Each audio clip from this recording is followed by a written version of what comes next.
Qophiin keenyattaan tiyaatiroota afaan Oromoo barreessuuf qopheessuu keessatti namootaan gahee guddaa taphatan keessaa tokko ka ta'e Dhaabaa Wayyeessaa yookaan waahila keenya namoo daandii tokko. Waa'ee tiyaatira kanaarratti marii dhaabaaf Bafaqaaduu Morodaa geggeessan kutaa jalqabaa qophii keenya kaleessaa irratti dhiyaatee ture. Kutaa lammaffaa kanattaanee dhiyaataa Dhaabaa Wayyeessaa maal faa hojjetaa ka jedhurraa eegalaa kunoo.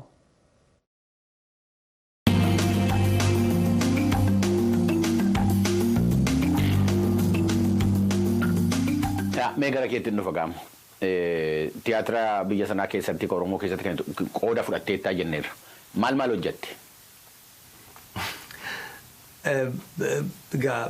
Meeqa hojjette? Tiyaatira hojjette kan barreessite kan performii godhame yookaan immoo kan irratti hojjetame waltajjii irratti baay'ee agarsiifame ammamtu jira?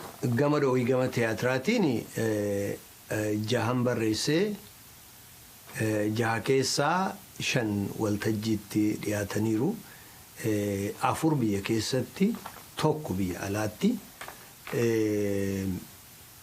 isaan biyya keessatti agarsiifaman dukkanaan duubaa bara 1991 mana tiyaatiraa biyyoolessaa yookaan biheraawi tiyaatir ka jedhamu sana keessatti kan inni agarsiifame baname achi booda manneen tiyaatiraa akka maazagajaa tiyaatir akka agar fikir tiyaatir akka raas tiyaatir achi booda immoo kutaalee adda addaa keessatti agarsiifamaa ture. Kalammataa jennaan jedha mata dureensaa bara 1900 shaakala kana 5 kiiloo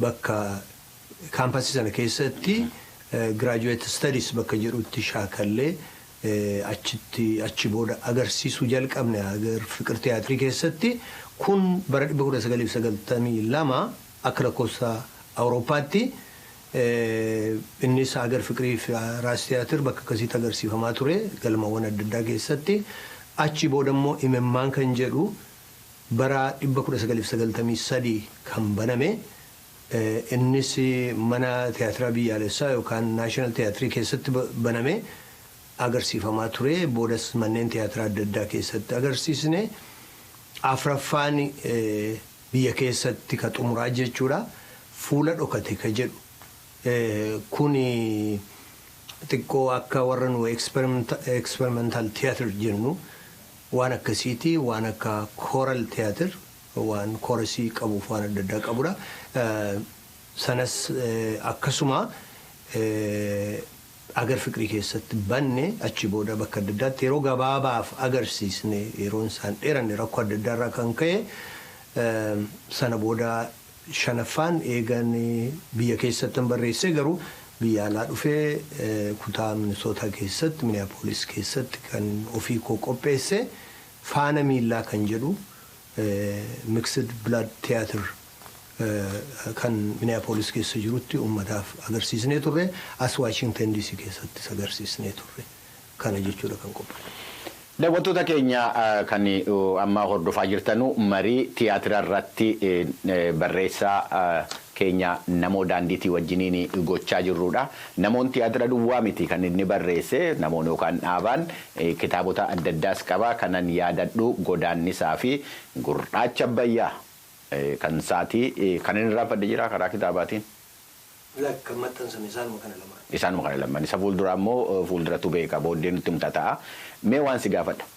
Ati tiyaatira irratti hojjechaa turtee fiilmii immoo hin barattee maastarsii keessanaan hojjattee yeroo ammaa dhaloonni jiru kuni dhaloonni amma jiru kana jaalanni fiilmiidhaaf qabu jaalala duwwaattuu hin ta'in immoo ekspoojeriin umtinni fiilmiidhaaf qabuyyuu baay'ee guddaadha. Waan tiyaatirii yaadatu iyyuu natti hin fakkaatu. Tarii amma anaaf tiyaatira yoo na yaade ta'e waan dullacha wayii kan jaarsotaa natti fakkaata. Waan dulloome natti fakkaata tiyaatira yeroo amma badaa waan jiru fiilmiin waan tiyaatira balleessu natti fakkaata. Tarii teknooloojiin baranaa teknooloojiin amma dhufaa jiru kun fiilmiin tiyaatira balleessuu danda'a fuula dura tiyaatirri dhabamuu danda'a baduu danda'a. Ani warra kee kanatti amanan miti. Maaliifi namni bara tokko ka'ee waan tokko isaa bara biraa immoo waan biraa isa. waan bara kayyuu keenyaaf akaakilii keenyaa namni beeku tokko bifuma geeddaratee waggoota booda deebi'ee dhufa. Kanaaf amma barri kun bara fiilmiiti jechuu dandeenya. Garuu immoo takka fiilmiin uffee immoo deebi'ee tiyaatira irraa bifa biraa immoo qabatee deebi'ee dhufa jedhee yaada. Uffata tokko ilaaltee bar tokko uffatamee kun kan baraa miti istaayilii ammaa miti jedhamee gatama. Waggoota tokko booda immoo sana bifa biraatiin uffatanii faashinii baraati jedhamee uffatamee dhufa.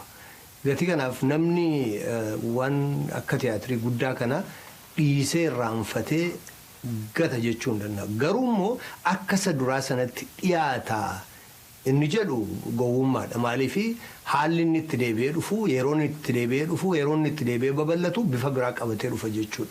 Kanaaf bifa biraa qabatee teknooloojiin kun waa hedduu jijjiiruu danda'a. Akka tiyaatiriin itti dhiyaatu ka duraarraa adda gochuu danda'a. Garuu tiyaatiriin bada jedhee yaadoonni diraamaan jechuudha wanni nu stage play jennu. Kanaaf bada jedhee yaadoonni yeroo tokko immoo bifa biraa qabaatee waan ho'aa tokko ta'e immoo deebi'ee dhufa namni immoo amma immoo gara sanatti garagala jedhee yaadu.